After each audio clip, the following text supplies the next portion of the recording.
Jim Norton is not a doctor. He's not an expert. He's not even a good person. The views, opinions, advice, and humor of Jim Norton does not reflect those of any doctor, of Sirius XM, of Opie Radio, or anyone else. They are solely those of Jim Norton, Lyle Chipperson, Edgar Mellencamp, Paul Hargis, and whoever else lives in that chinless head of his. If any of this advice goes wrong, you are the asshole who called a comedian instead of a doctor. An icon in comedy, a fighter for freedoms, an accomplished entertainer, and a pervert. You've got problems, he's got problems. You've got questions, he's got answers, some of which are good. Call now, 866-WOW-1-WOW. That's 866-969-1969. This is the Jim Norton Show.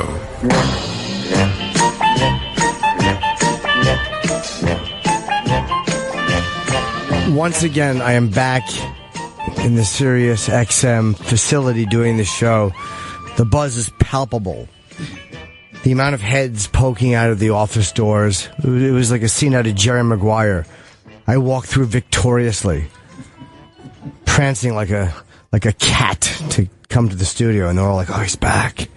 He's back. He could do a mediocre job." So, Don still hasn't hooked up my thing, but it's not his fault. I'm still getting everything situated in my apartment. Every day I come home, there's men in my apartment. It's just really frightening and weird. But the Windows issue I've been complaining about, I'm such a defeatist. I really am. I always see the worst in everything. And it really was horrible. I don't know how to mention the wind, but it's comparable, I guess, to what happens when you're about at base camp on Everest. That's probably what it felt like. Not the top of Everest, but at about 17,000 feet. That's the wind you would have felt was blowing through my fucking apartment. But it turns out I met a fan, really cool guy. We had taken a picture, and he emailed me randomly. "Hey, man, I'm the guy you took that picture with." And I happen to work for a window company. It worked out really well. It turns out his company had something to do with the install. And, it's about the building settling, as it gets older, the building settles. So it's just like some little insulation stuff that goes around the window. It's very fixable. So, excuse me. So I was panicking and really just ready to burn the apartment with me in it, because I handle nothing well. So I feel better. Let's see. Bryce in Dallas has a story. Hey, man. The only thing I never really got about you was your obsession with celebrity photographs. Yeah. But, man, this weekend I got my first one, and the picture came out great. And good. I'm obsessed with it. I kind of get your whole thing now because I can't wait to get my next one. Who was it? I was at the grocery store. I grew up in the 90s in Dallas, so I'm at the grocery store, and 2 feet to my left, Troy Aikman walks up to me. And wow. It was pretty sweet. And then he was the nicest guy ever, big as an ox. And I just said, "Hi, how are you?" And he took a photo with me, and it came out perfect. And then I go to the gym later that night, and over on the squat rack, I see Randy White. And, wow, that's a good one. Oh my God, he was so cool, and I got a photo with him, and it came out perfect. So yeah, two guys I love, Aikman and Randy White. Yeah. It's funny the idea of it. There are times I won't ask, but there's something fun about it, and I hate that it's become an obsession because I never meant it to be. I just found that like the times I didn't do it. But again, they're with two of my heroes, like Kinnison and Richard Pryor. I got autographs, but I didn't get photos, and I really wish I had a photo with Richard Pryor, and I really wish I had a photo with Sam Kinnison. But, I'm happy I met them at all, and people are like, "Oh, you got the memories in your head." But for me, I can use them during work. I can make fun of them. But congratulations on meeting Aikman. He's certainly one of the greats, and Randy White, fucking animal. So good for you. Yeah, man. Should I expect to be suicidal if one of them rejects me? Or No, one of them will reject you. And I've learned over time that usually it's not personal. Even though if they're not dicks about it, you know what I mean? It's like, what are you going to do? It happens. Sometimes they say no. There's nothing you can do. All right, man. Hey, you retweeted me yesterday. That was a big thrill for me. Thank you. Oh, you're very welcome. It was my delighted honor. I posted that picture of you and Patrice. And yeah. That fat picture of it. I was telling somebody, like, "Hey, you look like you were a little heavier a few years ago." I'm like, "A little heavier? Look at Patrice with Natalie from The Facts of Life." All right, man. You rule. Thank you. All right. Thank you, mister. Let's see. Chris in Baltimore. Hey, Jim, saw you last week in Baltimore, and you were really good, man, but Chip definitely stole the show. Yeah, Chip always steals the show, so let's be honest. Chip's the star of stage and screen. Any room Chip is in, Chip dominates and Chip owns. But I appreciate you coming. That was a great venue. It was definitely good. I had a question, though. So during one of the bits, you asked if, there were any single women there, and, it was hilarious because the only single person there was a lesbian that was like a truck driver. Yeah, she looked like me. She looked like me in that picture of Patrice, actually. Well, I was just wondering, do you ask about that so you don't have to pay for a lady of the night? And, have you had generally, had good luck with women that you've met at your shows? I haven't really paid for a lady of the evening in quite a while, but no, I asked because it's a segue into me working the crowd a little bit. It's fun to play with the crowd. I do like doing that, and people always enjoy it because they're like, it reminds me of the spontaneity of the radio show, you just kind of going off the cuff, and I understand that, and I do enjoy doing it. So I'm actually making a conscious effort to do it more this tour, because it's fun. I forget how much fun that is to just go in and fuck around with people, and a lot of times you'll get ideas. You get honest answers from people. When I ask them, what is it that you look for in a guy? Sometimes I get very funny answers unintentionally, or sometimes a serious answer that I can make into a funny. So no, I usually a girl that you joke with in the crowd like that is not going to fuck you simply because you've pointed her out publicly, and the last thing she wants to do is be seen sneaking into your dressing room. So you're almost shooting yourself in the foot by doing that. Have I gotten laid after shows? Of course. But women tend to want to email me or do it on the DL. You know what I mean? They want to treat me like I'm a weird fantasy. And not like they're proud to be seen with me. No woman wants to walk out of the room holding my hand. You know what I mean? They might want to meet me behind a dumpster and watch me jerk off, but they don't want to be seen. So no, I don't do too well at shows. I mean, with how open you are on stage, any woman that decides to go home with you, I think holding your hand's the least of their worries. That's true. I am open on stage, so people know what they're in for. I have, and I find that that's better for all people involved because they, if they're comfortable with who I am, that's great. But I will not I'm beyond the age of wanting to explain myself to people, at least apologetically. Look, I've done this stuff. I just don't want to. It was great. I mean, thank you so much, man. Had her cracking up laughing too, and she hates Chip and everything about that. So, she hates Chip because deep down Chip dampens her panties, sir. You continue doing Chip and doing it really great moments. If you're going down on her and she's about to come, she's like, "I'm gonna come." Just look up and go, "Come, where you going?" And then bite her clit really hard. I'm telling you, she'll love you. She's actually said every time I do Chip, it's an extra hour back she's going to push me from fucking me. So I just have to play it. All right, throw in Edgar. If you want a weekend off from fucking, toss it in Edgar. That'll dry him up for a good 3 days. Well, thanks, Jim. You were great, man. I can't wait till you come back again. I may go to D.C. when you're there. All right, buddy. Thank you so much. Chris in Phoenix, what's going on? Okay, so this is a weird topic in the first place, but there's a couple of female comedians that are obviously really good looking. There's one in particular that I think is just an awesome girl. It's not just because she's good looking, but my question is there even a possible way to approach a female comedian without just being completely humiliated? I don't know. They seem to me, I think they're just regular people. Obviously they have talent, but I just know from experience. I used to be a bodybuilder, and I know approaching the wrong woman with the wrong ego can just completely devastate you and your erections for a week. Well, the best way to do it with a female comedian, because they do have a sense of humor, but they like a guy with a sense of humor, so try to one-up everything they say. I would go over there, open with a joke, and then do a funny celebrity voice, and then grab her tits and make honking noises. They'll see that you're a wild. Just grab her tits and go, and she'll get such a kick out of that. Oh God, this guy's a nut. No, they're regular, dude. They're a bit more guarded at a show probably than a male comedian is. Because again, they get approached in a lot weirder fashion. Because for us, it's a little weirder when a woman is funnier than it is for women. Are used to us being funnier in a relationship. Most women date guys who are funnier publicly than they are. So for some reason, when a girl comes up to a guy after a comedian, it doesn't seem odd. But men approach funny women differently, which we really shouldn't. They're the same as we are. They like to have their vaginas and nipples licked the same way. If I'm doing it poorly. They're no different other than the fact that they are doing a very difficult job. And women are accepted as comedians, but I think men are much more likely to try to one-up their date if she's funny then like women never try to one up me on a date. You know, they just try to get out of it quickly. But they don't try to one up me with the humor. So I would suggest don't do that. Just enjoy her being funny. Like accept the fact that she's probably funnier than you, and it's okay. And don't be threatened by that.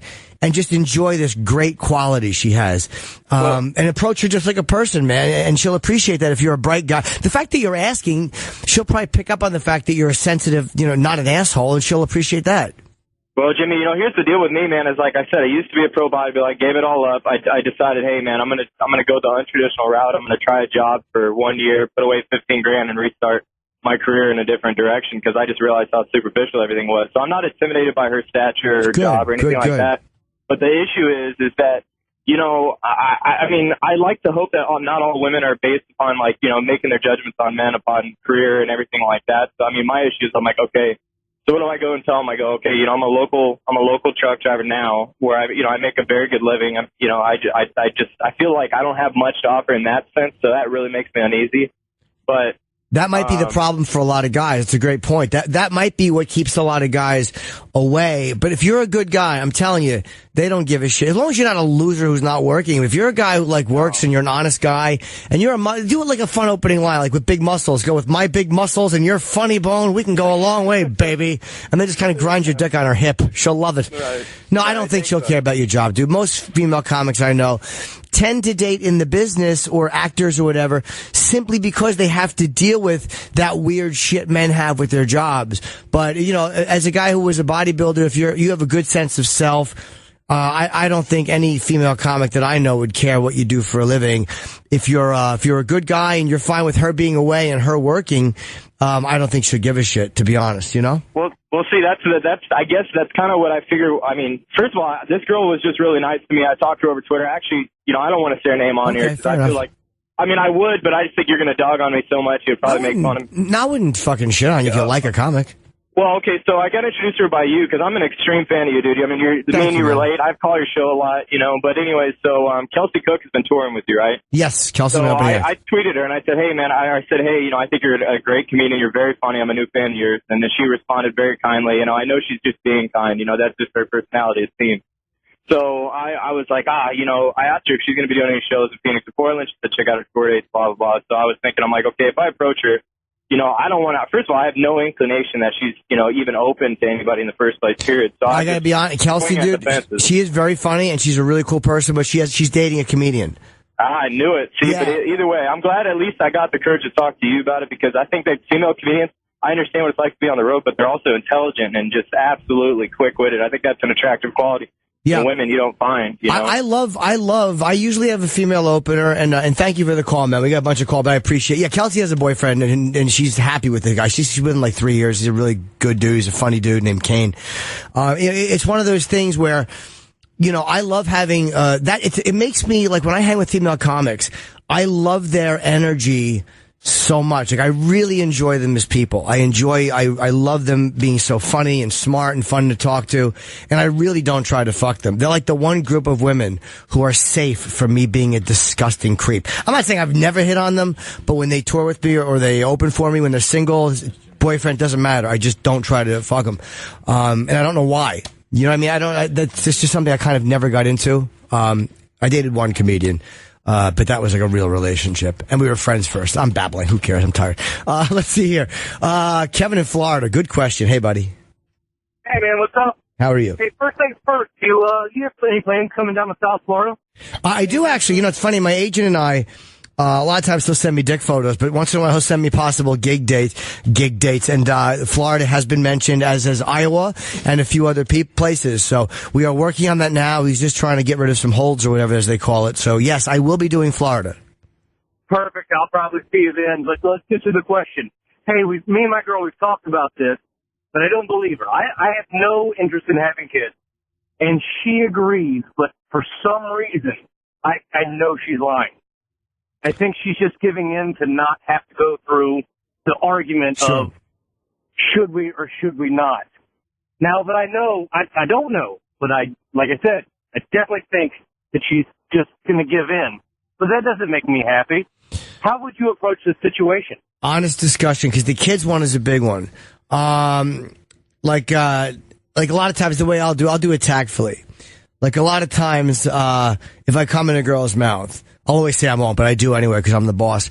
And a lot of times I'll pinch her nose, and after she swallows it, and I'll say, "Don't ever think you're getting that in the box." You know, and it's cute, and we laugh. No, don't do that. That would probably bomb horribly, sir. Gets a laugh from the boys in studio, but it won't get a big laugh from your lady friend. I think that, dude, you just gotta be honest with her and go, look, you know, what you just said to me, you should say to her, like, hey, look, you know, I know that we've talked about this, but I really like you, or I love you, or whatever it is. I don't want to ever feel like I'm deceiving you, and I never want to feel like you're signing up for something that I don't ever want to derail your plans. So are you sure you're cool with this? And just openly talk to her about it. Because if she says, look, no, I'm fine with it, and then changes her mind, well, that's on her. There's nothing you can do about that. I know. And the only thing that comes into play, though, and I don't want to take up all the time, is I can either get a vasectomy now and be done with it, because, of course, I just learned. I had no idea about this. Once you get married, the wife has to sign off on the vasectomy. I've never heard that before. Well, then hopefully it's not true. Yeah, I've never heard that, but it's your body. If you don't have to sign off on her abortion, she doesn't have to sign off on you tying your bag. Whoever told you that's a silly goose. All right, buddy, take care, all right? Yeah, man, have a good one. Thank you. Justin in Atlanta, good question. How are you? Doing good. Thanks for taking my call. Sure. I got a girlfriend. We broke up about 2 weeks ago. How long did you date? About 11 months almost. Okay. And it was a pretty messy breakup. We've kind of been having fights on and off for a while, and, you know, it's possible that she had a BPD, too, borderline personality disorder. Oh, okay.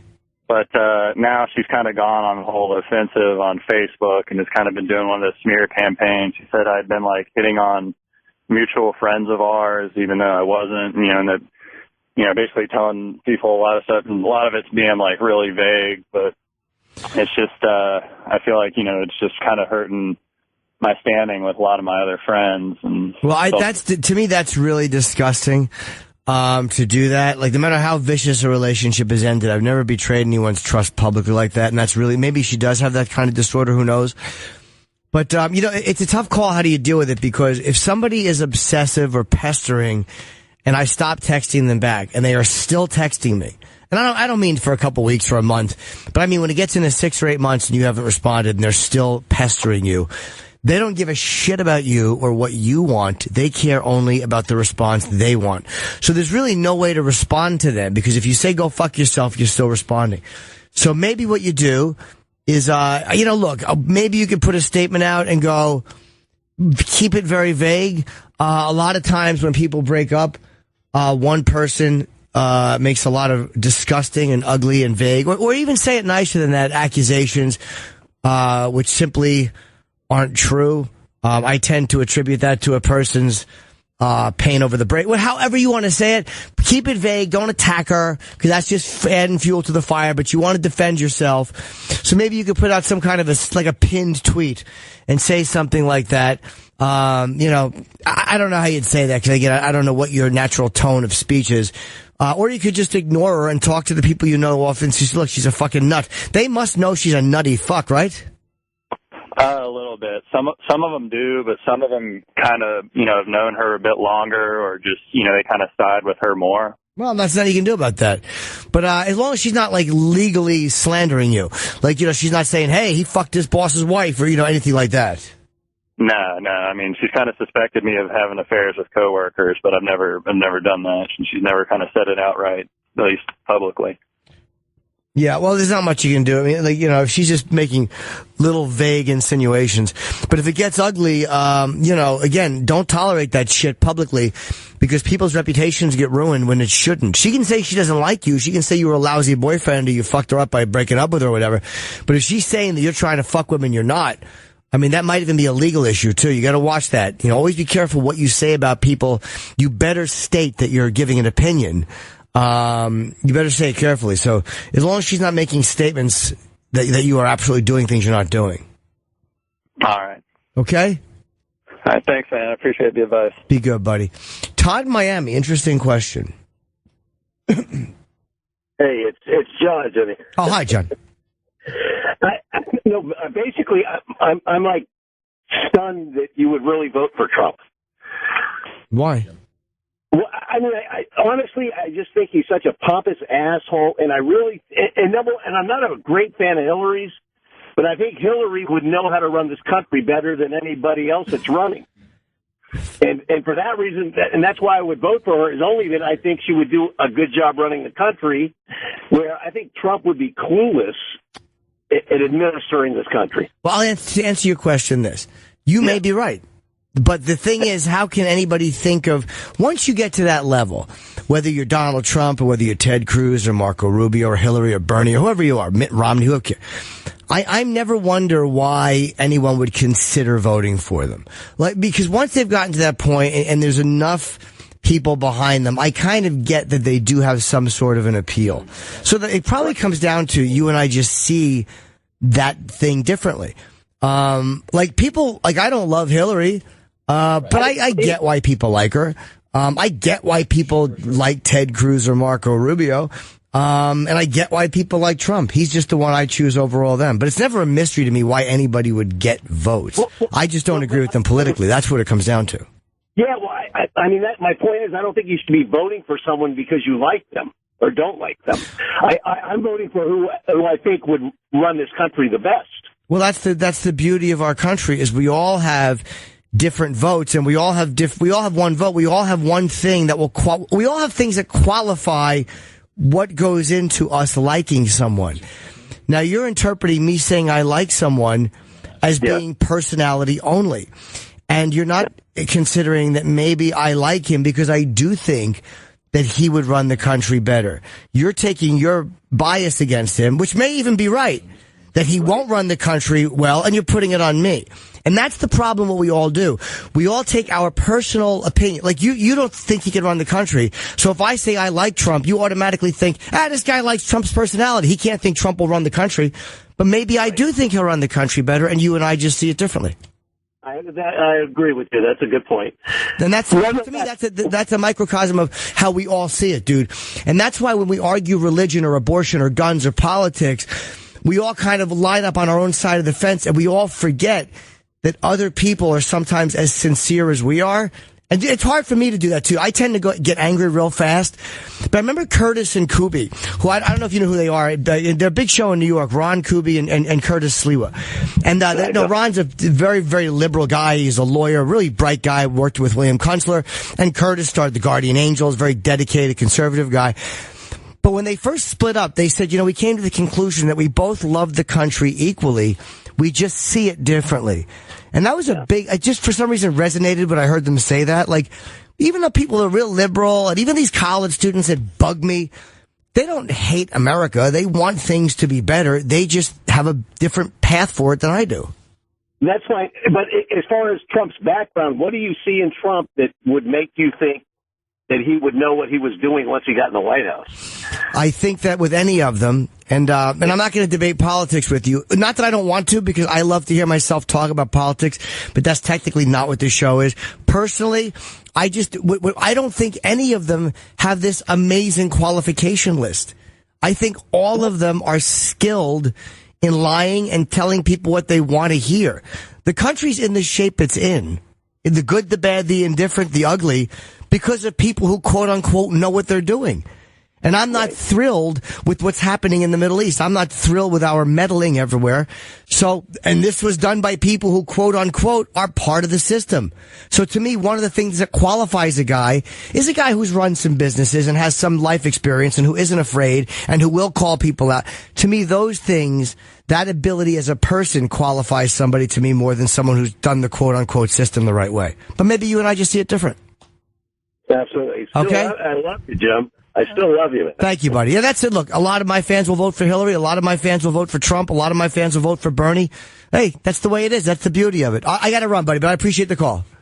Take care, man. All right, John. Let's see here. Wow, Mitch in Kansas. Hardcore question. What's up, Mitch? Yeah, hi. How's it going? I'm good, buddy.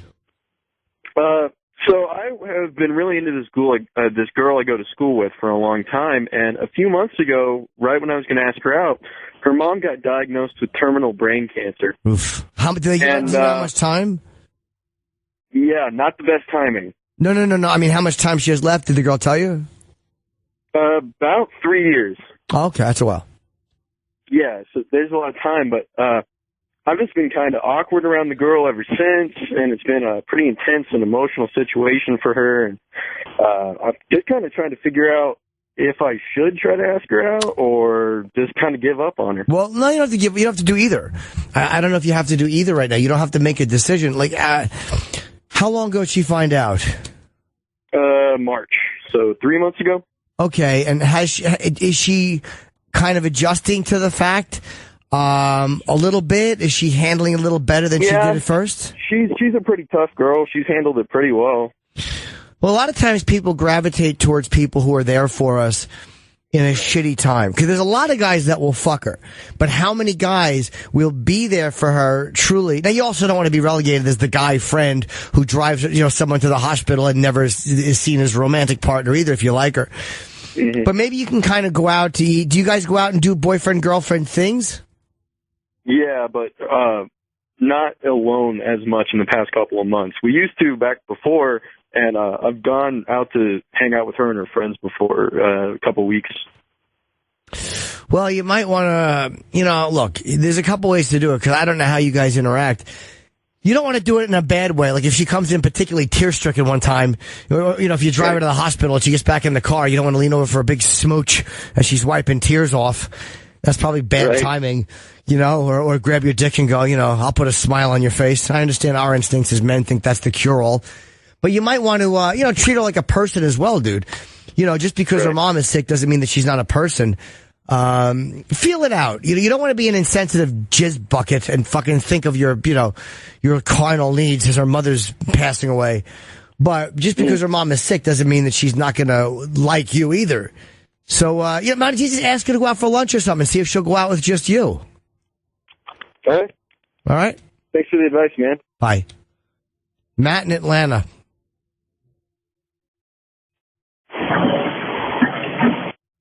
I got two questions. Hey, buddy. Sir, when are you going to bring your little hiney back to Atlanta? I can't hear you, buddy. I cannot hear you. Now? Yes. Two little questions there, sir. When are you going to come back to Atlanta? Well, I got to see your sexy little hiney. That's also being put on the docket. So that's one of them. Okay, and the main question I have to ask you is, I've tried a new thing with my girlfriend, and I was orally stimulating her and enjoying and pleasuring her. And made her come, and after she comes, she dropped the gas. Yeah, good. It's never happened before. Yeah, it's happened to me. I told you one time a girl was trying to fart in my face, and she shot -7 on my chest. It's a true story. It has happened to you. It looked like I was in a fucking paintball accident. She felt like a silly goose, but she didn't seem to knock any money off the fucking price. All true. I wish I was kidding. So yeah, it's happened to me before, but it is what it is, dude. That's like saying, hey man, you're playing football. You ever run in for a touchdown and you slip and get your knees dirty? Of course you have. You're in the game. It happens, buddy. That's a big energy release. If she farts after you ate her pussy, here's what you ought to do. Pat yourself on the back. You've made her come well. If a girl loses such control that she drops a stinker, you have made her come properly. Well, I thank you, sir. I'll have to try repeat that process. Absolutely, champ. Although, have her get checked, too, because she might have cancer. All right, take care.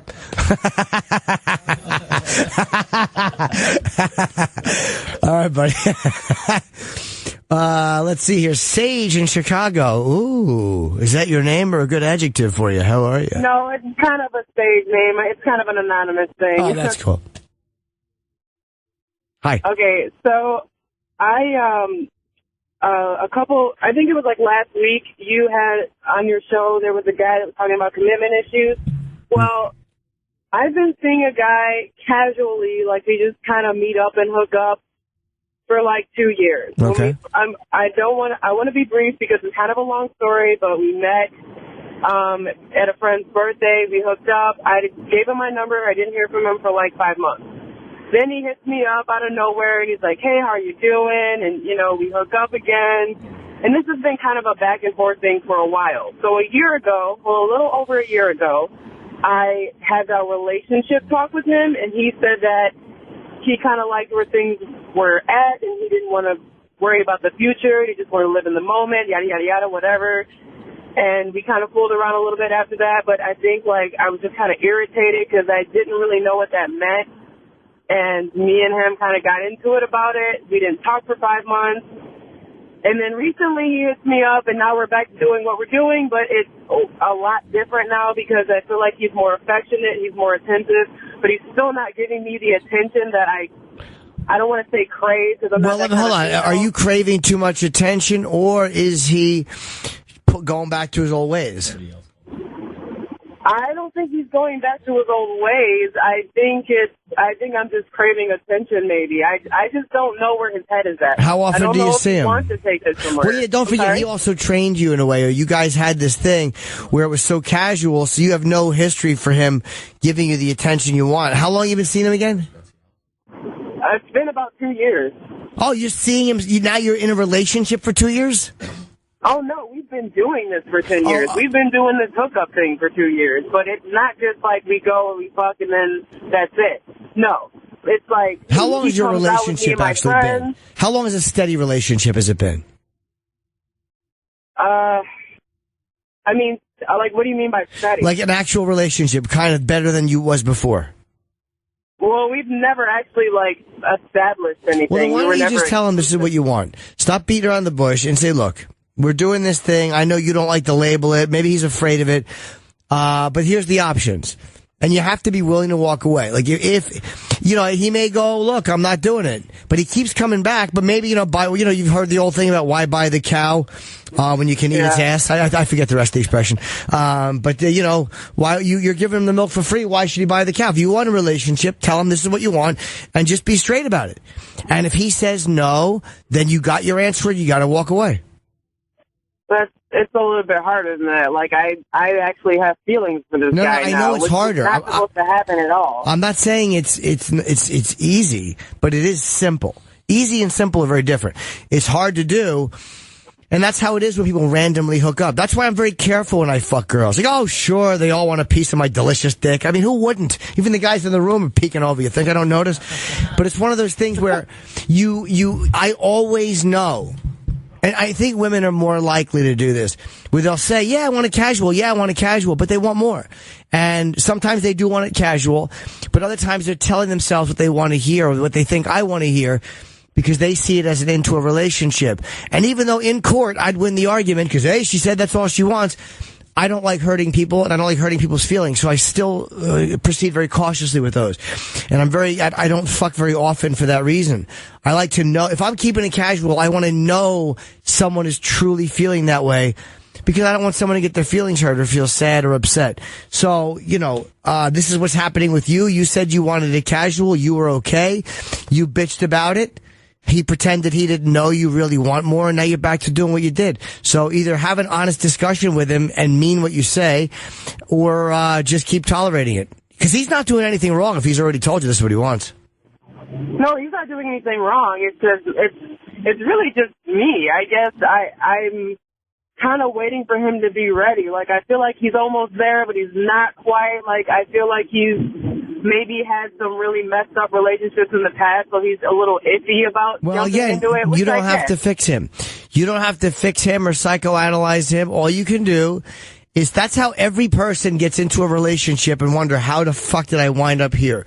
We don't listen to what somebody says. We don't see the writing on the wall, which is right in front of us, and we do technically see, but we choose to ignore. And we proceed with wishful thinking, even though they have indicated this is what it's going to be. We all get involved with crazy, psychotic fucking people. I didn't know they were crazy. Meanwhile, yes, we did. Meanwhile, we saw the writing on the wall. I'm not saying he's crazy, but meanwhile, we know. How do we know? Oh, I don't know. That time we were watching Fatal Attraction, and that scene where fucking what's her name cuts herself in the bathtub, and you look over and your new girlfriend is playing with her pussy. You're like, oh, that's not healthy. That's not emotionally stable.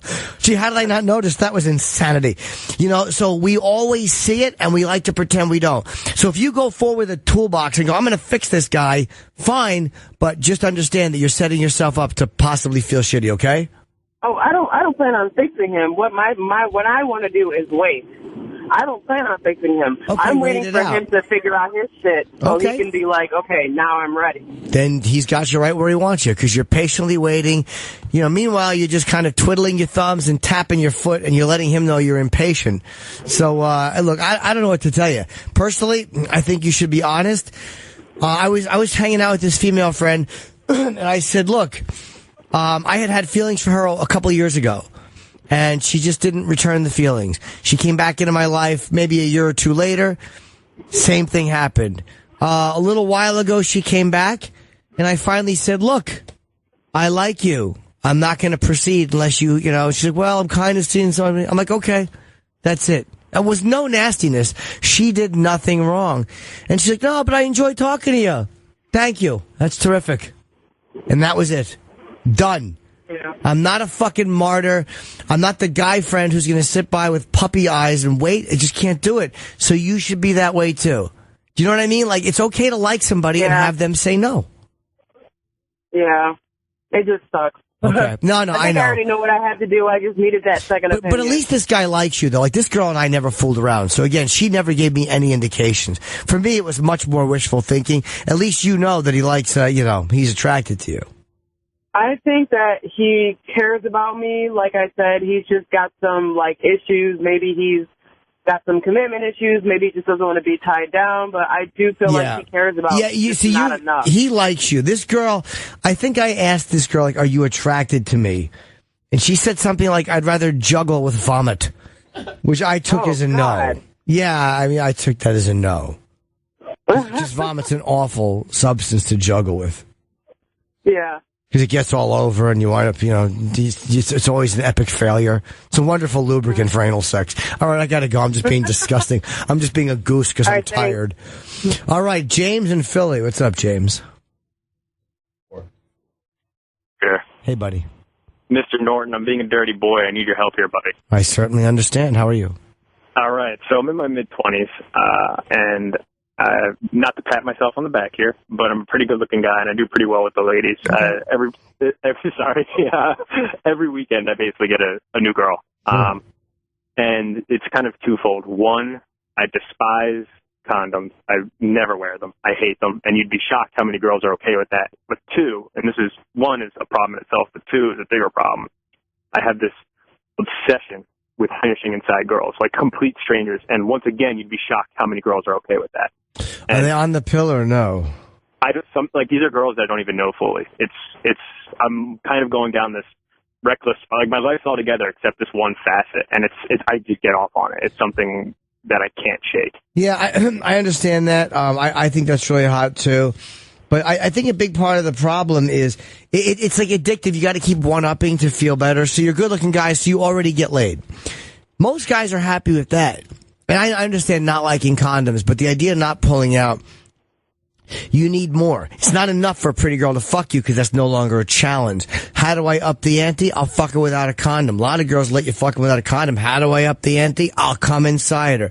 It's just upping the ante and upping the ante. And it is sexy. It does feel good. And it is a very close connecting thing to put your load in somebody. But just understand that's a huge risk. And that's part of what you like about it. No, so it's not about upping the ante, really. It's this feeling of, it's like domination. I don't know. I don't know. Okay, domination. Do you make sure that they are on the pill? Or you don't? No. So the risk is a part of it for you. That is part of upping the ante. It's the risk is the part of it. It's not, you know what I mean? It's not just the physical feeling. Because that you can make sure a girl's got an IUD in or something. Do you know what I mean? It goes beyond the physical feeling of blowing a load in somebody. It's like there is a huge risk of getting them pregnant. And you know that. And it's a gamble. And her submission is in her giving in to you and allowing you to take this risk. She's giving you her fucking body. She's giving you the ability to knock her up. So I understand the high in that. It's very sexy and it is extremely dominant. But I think that is upping the ante. Personally, that's how I look at it. You may disagree. But I mean, that's what I think it is. I hear you. That makes sense. And it's giving me anxiety like crazy because it's like the next day you just live in this regret. Yeah, you got to be careful because you could literally be hooking up with somebody who does. If you're ready for that, that's one thing. But you could be hooking up with somebody who does not want to who wants to have a baby and you don't. Then you're financially tied to them. Just make sure that you're okay with the results. I love abortions. Abortions all the way. I don't want a fucking kid. Yeah, me too. I mean, I try to get girls to have abortions, even if I'm not dating them. If I just see a pregnant woman, I'm like, look, I'll give you a ride if you want to take care of that. Like, what? Who are you? I'm like, whatever. High five, almond shake, almond shake, almond shake, shake, shake, shake, shake. All right, buddy. I don't know what that is. Ethan in Ohio. Hi, Ethan. Hey, you there? I am, yes. Hey, Jim. Hey, I got a question for you. We just got our first home, my wife and I. We're going to be looking at getting a contractor to help remodel some rooms. If there's one thing that you could do over again with your contractor, what advice would that be?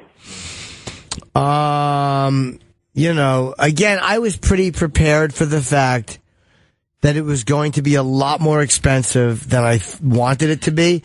One thing I would have done is made sure that I knew exactly what I was doing first, meaning I kept adding stuff because when you realize I'm getting A and B done, C is going to have to be done. So I'm like, fuck, I might as well do it now before I live there. Make sure you have the complete picture of what you're getting done. Like if it's only 2 rooms and you're never going to want that 3rd room done, get a complete picture, get everything you're going to want on paper, and you'll get a better estimate that way. And ask questions like, when they say, like, all right, we're going to have to put the closet in. Okay, great. Are you going to have to wire for the closet? Are you going to have to put lights in? How much are the handles going to cost? Make sure you get a complete list because they'll give you an estimate of things that they know you need. Here's what the doors are going to cost. But the doors have to have handles. The doors have to have lights. And a lot of times they leave that shit off the estimate because that will make the estimate go higher and they want the bid. So they're going to leave that off the fucking estimate. And then, by the way, when you get there, what are you going to do? Have a door with no handles? That's the name of my new book, Handleless Doors. It's all about life. You're going to love it. But I would just get as complete a picture as you can, okay? Okay. Now, how much, just one quick question, how much percentage would you allow yourself to go over your budget? Like, it depends on what you can afford. I doubled my budget. But again, I had so much work added that, I had so much work added that I'm not surprised I doubled my budget. I toured to pay for it. I went out and toured. So my job, I'm lucky. I can go out and make money when I really, really need to if I'm going to tour. So, I had to have it done and it needed to be done, to be honest with you. I got my apartment less than I would have because it needed to be done. Okay. Excellent. Thanks, man. I appreciate it. Goodbye. Robert, Massachusetts. Hello, Robert. How you doing? Hey, buddy. I was just curious about your sleep apnea. You seem to have lost a lot of weight, and you're all in for the health and everything. How's that going? I'm still having it. I don't sleep with the mask. I still can't do it. I'm so claustrophobic. Yeah, it's rough, dude. I'm very tired as we talk, which means I'm always like tired and sluggish in the morning. The guys in the morning have to deal with me coming in on 4 hours sleep sometimes, but I don't go to bed at a good hour either. So it's rough, but thank you for asking. It's funny. I just was saying to somebody, I got to get used to the mask. My sinus is the biggest problem because when I'm wearing the mask, I make it feel like it's closing my sinus a little bit because of where the mask sits. And then when I put it in my sinuses, I'm feeling like I'm too stuffed. It's a fucking mess, bro. What do you use if you don't use the mask? I just use a mouth guard, which opens my mouth a little bit, which helps prevent my tongue from falling completely back. So that helps a lot with my obstructive apnea, but it doesn't help with the central. Oh, you have both of them? Yeah, it's called complex apnea. It's a combination. Oh, yeah. So losing all that weight, and I say all that weight, but it's probably not all that much. Did it really help you? Well, no, because it was never a weight loss issue with me. You know what I mean? It was just, I went to the gym and I just ate like, a human. So, but thank you for asking, Robert. But no, it's been my lack of willingness to constantly wear that mask. I get so claustrophobic, it freaks me out. All right, man. Well, keep up the good work. All right, goodbye. David in Georgia. Hello, David. Hey. How are you? I'm fine. I have a question. I'm retired military, and I have a semi-friend that went AWOL during the actual, invasion of the war. Okay. Where did he go? He went home on leave and decided he wasn't going to come back. And I still get, he still contacts me and all this other stuff, and he thinks it's a joke that he didn't get caught, didn't go to jail or anything like that. Do I call law enforcement, well, what do I do? I don't know, man. That's a rough call, because military guys, I'm certainly not going to pretend I understand. I mean, sure, you look at me and I have the ruggedness of a military guy. And, I understand that, and people... Adonis. Yeah, you know what I mean, and just the tenacity of a seal. But I mean the animal. Waka waka. But no, I don't know about that one, but I'm not a military guy. Like, I see stolen valor guys, and I just think that they're just pathetic. They don't bring out the anger in me that they bring out in military guys, because I'm not a military guy. So, I don't know. I would never encourage someone to call the cops on someone, especially since the war is kind of done. But then you're like, hey, guys, we're dying over there. But then again, it wasn't a draft. Yeah. I would be more inclined to say turn him in if people were drafted and he left that, and guys who didn't volunteer were being killed. But he volunteered. But so did they. So, meaning that the people over there were all volunteers. So personally, I wouldn't. But, again, other military guys may feel totally different. Okay. All right, thanks for your advice, man. Yeah, I never like doing that, you know what I mean? The guy has to live with that shit himself, and you were a braver guy than he is. Yeah, he just keeps posting that stuff on Facebook of, pictures of, like, a barracks, and if you live this life, then you know what it's like, and, just... Oh, he's full of shit. Just ticks me off every time I see something like that from him. Yeah, why don't you write back, how would you know? Question mark, and then a winky face. Yeah. All right? All right. Goodbye, Thanks very much. Take care, buddy. Hayden in California. Hey, sir, how you doing today? I'm good. How are you? Hold on, let me turn down my radio so I don't mess you up. So I got this problem. I'm 27 years old. My son's 7 years old. Wow. And he like when he gets told he's doing something wrong or something like that, he'll hit himself or he'll beat his head against the wall. Yeah. And then when he doesn't do that, he takes his fingernails and he'll scratch himself. Yeah. Or he'll try and cut himself with like random objects.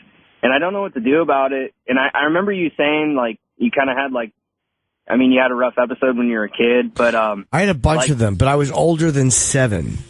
Yeah, but he gets bullied a lot, and like I got called a while back from the school, and like some kids drug him into the bathroom and pissed all over his face. Are you serious? And I've called before for advice, but like this one, I really don't know how to touch it or handle it because that's fucking horrible, dude. That's horrible, especially if I don't have kids, but to have your son humiliated that way is fucking got to be terrible. Again, that's a real deep issue, like, because there's something about when you self-mutilating, and you can't explain it to people who haven't done it. But whenever I see somebody with cuts on their arms, because again, I've done it, I'm like, oh, you a cutter, huh? And they're like, yeah, like, I get it. It feels satisfying, but deep down, you're punishing the one you're angry at. Like, you know what I mean? Because deep down, it's even this day at my age, there's times where I still will be angry about something. Just go throw yourself out the window, you fucking worthless piece of shit. I just don't, I don't act on it. I don't hurt myself. When you're that young, you feel like you're punishing the person who's the fault, or who's to blame, or the ugly one, or the loser, or the worthless one. The only answer I can think of is therapy. A therapist might be able to get out of him, because I don't know if he has other issues going on. Does he need to be on anything, or is it just the stuff at school that fucked him up? Do you need to switch schools? I'm not qualified for that one. That's like a child psychologist should talk to, but you should definitely do something. Because I knew a kid in school who would scratch his own face. People would blow in his... We would all blow in his face because it was funny to us, and he would scratch his face and go, "Stop bothering me!" So I don't know if there's any mental illness there, but that's kind of young, bro. Yeah, well, the only question I had really was, like, when he does it, I swat him. Like, I'll hit him and I'll be like, "Hey, if you want pain, I can bring the pain, but you don't bring it to your." Now, I feel like that's the wrong way. Are you joking? So I take it you're joking. No. Well, no. I'll swat his butt. Like I'll just give him a little spank just because he's hurting himself, and like I want him to know it's the wrong thing to do. And like when I grew up as a kid, I don't know if you did, but my dad spanked me when I did the wrong thing. So I figure like just spanking him is the right thing to do, but at the same time, I don't think he knows how to handle himself. So he's punishing himself before I can punish him. And now I feel like, I should have never spanked him in his life. Well, again, you don't have to. Again, I don't pretend to know how to parent, but the last thing I think common sense would dictate if someone's committing a violent act on themselves. I think the last thing that they need is another violent act committed on them. Even though maybe your intentions are right and you want to help the kid, of course, and you're like, hey, I'll hurt him, and that will shock him into not doing it. But my guess with that loving and gentle would probably be a better solution to somebody who's damaging themselves physically. And I've been trying that too. Like I'll buy him toys and stuff like that, and then because I'll just see it and it'll freak me out because I never did that stuff when I was a kid.